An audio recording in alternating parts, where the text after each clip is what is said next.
ओम शांति। दीपमाला चैतन्य दीपकों की माला की यादगार। आज बाप दादा क्या देख रहे हैं? आज दीपकों की माला देखने के लिए आए हैं। जो दीपमाला का यादगार दिवस लोग मनाते हैं, तो भगवान जो है ना, हमारा शरीर नहीं देखते हैं। जब वो ऊपर से देखते हैं तो उनको हम टिमटिमाती आत्माएं नजर आती हैं। तो एक दीपक के जैसे हो गए ना। तो भगवान कभी भी इस देह को, जैसे उनके सामने एक्सरे रहता है, वो कभी शरीर आता ही नहीं है उनके सामने। तो बाप दादा चैतन्य दीपकों की माला को देख रहे हैं। आप सभी भी जब दीप माला के दिन जगे हुए दीपकों को देखते हो, तो देखते हुए खुशी होती है कि हमारे ही यादगार मना रहे हैं। तो जैसे दीप, बहुत सारे दीपक हम जलाते हैं ना, तो यादगार है कि एक वो दिवस आता है जिस वक्त सभी आत्माएं, हम लोग सब की आत्मिक स्मृति जग जाती है। तो भ्रिकुटी पे चमकता हुआ सितारा, हम दीपक नजर आते हैं। तो जगा हुआ जी दीपक प्यारा लगता है, वैसे अपनी यादगार को देख स्मृति में आने से आप सभी भी विश्व के बाप और सारे विश्व की आत्माओं को प्यारे लगते हो। जब तक हम लोग ये भान में किसी को प्यारे नहीं लगते, छुपते हैं, लेकिन जैसे हम आत्मिक स्मृति में आते हैं, हम दूसरों को प्यारे लगते हैं। तो आज यादगार रूप को प्रत्यक्ष रूप में देखने आए हैं। माला में एक दाना नहीं होता, अनेकों की माला बनती है। अगर एक दीपक अलग जगह हुआ होगा तो उसको दीपकों की माला नहीं कहेंगे। तो ऐसे ही अनेक दीपक जगे हुए माला के रूप में दिखाई देते हैं। तो हर एक अपने को इस दीप माला के बीच पिरोया हुआ, जगा हुआ दीपक समझते हो? क्या हम समझते हैं कि हमारी आत्मिक स्मृति जग गई है? हम कभी देह भान में नहीं आते। वह आप लोग भी अनेक जगे हुए दीपकों की माला को देखते हुए हर्षित होते हो। आज दीपमाला के दिन आप सभी ने दीपावली मनाई। आज विशेष रूप से दीपावली मनाई। यूं तो सदैव जगे हुए दीपक हो, लेकिन जब विशेष यादगार का दिवस होता है तो विशेष आत्माओं को क्या करना चाहिए? विशेष आत्माएं जो विशेष रूप से निमित्त है, उन्हों को विशेष सर्विस करनी चाहिए। हम अपनी दीपक से और आत्माओं के दीपक को भी जगाएं, ये विशेष कर्तव्य है। तो विशेष आत्माओं को अन्य से विशेष कार्य करना है ना, क्योंकि जो अन्य आत्माएं भी कर सकती हैं और कर रही है, वह तो बाकी फर्क क्या हुआ? तो विशेष आत्माओं को विशेष कार्य करना है। बाप दादा विशेष दिनों पर विशेष रूप से बच्चों की और भक्तों की दोनों ही रूप से सेवा करते हैं। विशेष आत्माओं को खास अपनी यादगार के दिन साक्षात्कार मूर्त बन साक्षात बाप दादा समान आत्माओं के प्रति अपनी कल्याण की भावना से, अपनी रूहानी स्नेह के स्वरूप से, अपनी सूक्ष्म शक्तियों द्वारा आत्माओं में बल भरना चाहिए। जैसे अव्यक्त रूप में बाप दादा चारों ओर बच्चों की सेवा करते हैं, समझते हैं कि बाप दादा ने मेरे से मुलाकात की, मेरी याद का रिस्पॉन्स दिया, व मेरी याद का प्रत्यक्ष फल मैंने अनुभव किया। तो भक्त भी अनुभव करते हैं कि हमारे प्यार व भावना का फल भगवान ने पूरा किया। यह अनुभव प्रैक्टिकल रूप में होता है। ऐसे विशेष आत्माओं को अपनी अव्यक्त स्थिति में अपनी रूहानी लाइट और माइट की स्थिति द्वारा लाइट हाउस और माइट हाउस बन एक स्थान पर रहते हुए भी चारों ओर अलौकिक रूहानी सर्विस की भावना और वृत्ति द्वारा सर्विस करनी चाहिए। इसको कहते हैं बेहद की सर्विस। बिल्कुल लाइट रह करके, शक्तिशाली स्थिति में माइट रह करके, और चारों तरफ आत्मिक स्मृति में रह करके, फिर बहुत सुंदर भावना से, बहुत कल्याण की वृत्ति से सर्विस करनी चाहिए। इसको कहते हैं बेहद की सर्विस। ऐसा अनुभव महसूस होना चाहिए कि मेरी प्रजा व भक्त आज विशेष रूप से यादगार के दिन मुझ विशेष आत्मा को याद कर रहे हैं। अल्पकाल के रिद्धि सिद्धि वाले एक स्थान पर रहते हुए अपने भक्तों को अपने रूप का प्रत्यक्ष साक्षात्कार करा सकते हैं, तो क्या विशेष आत्माएं अपनी लाइट और माइट द्वारा भक्तों को व प्रजा को अपनी सेवा द्वारा अनुभव नहीं करा सकते? तो आजकल के गुरु भी साक्षात्कार करवा देते हैं कि अचानक से लगता है किसी को कि मेरा गुरु आया और मुझे बचा लिया। तो भगवान के बच्चे होकर के जब भगवान इतनी शक्ति दे रहे हैं, तो क्या हम अपनी लाइट और माइट से भक्तों और प्रजा को अपनी सेवा द्वारा अनुभव नहीं करा सकते, मनसा सेवा उनकी नहीं कर सकते? तो जब ऐसे विशेष यादगार के दिन आते हैं तो विशेष आत्माओं को ऐसी विशेष सर्विस पर अनुभव करना चाहिए। ऐसी सर्विस की है? अच्छा, यही रही सर्विस। और दीपमाला के दिन अपने प्रति विशेष अटेंशन रहा। आज के दिन अपनी आत्मा के संस्कारों में सदा के लिए परिवर्तन लाने के लिए विशेष अटेंशन दिया। जब यादगार रूप में आज का दिन पुराने खाते खत्म करने की रीति रूप में चला आ रहा है, वह अवश्य प्रैक्टिकल रूप में आप आत्माओं ने किया है, तब तो यादगार चलता आया है। तो आज के दिन अपने पुराने संस्कारों का जरा भी रहा हुआ खाता खत्म किया। खत्म करने के पहले अपने खाते को चेक किया जाता है, रिजल्ट निकाल ली जाती है। ऐसे आप सभी ने अपना पूता मेल चेक किया? क्या चेक करना है आज के दिन? तब जो भी पुरुषार्थ चला उसके रिजल्ट अब तक किन बातों और किस परसेंटेज में सफलतापूर्वक बने, पहले अपने मनसा संकल्पों को पूता मेल को चेक करो।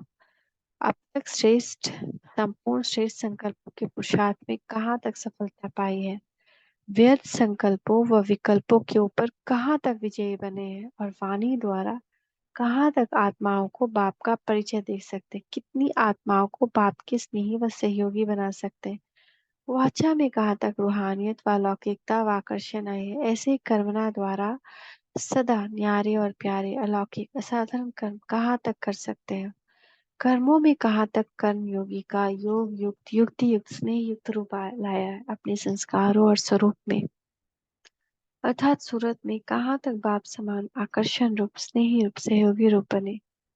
ऐसे अपनी पोता मेल चेक करने से अब तक जो कमी व कमजोरी रह गई उसको समाप्त कर नया खाता शुरू कर सकेंगे। ऐसे अपना पोता मेल चेक करो। इसको कहते हैं दीपावली मनाना, अथवा अपने को संपूर्ण बनाने का दृढ़ संकल्प करना ही मनाना है। तो ऐसे दीपावली मनाई है कि सिर्फ मिलन मनाया? मिलन मनाने का यादगार माला के रूप में है, लेकिन दृढ़ संकल्पों का यादगार दीपक की ज्योति रूप का है। तो दोनों रूप में बनाया। नए वस्त्र पहने। आत्मा को नया चोला किस आधार से मिलता है? संस्कारों के आधार से मिलता है ना। आत्मा के जैसे संस्कार होते हैं उस प्रमाण ही चोला तैयार होता है। तो नया चोला व नए वस्त्र कौन से पहनेंगे? अब कैसे संस्कार हैं हमें बाबा कह रहे चेक करो। अब जो तुमने देह छोड़ा तो तुमको कैसे वस्त्र मिलेंगे, इस पुरानी दुनिया के व नए युग के।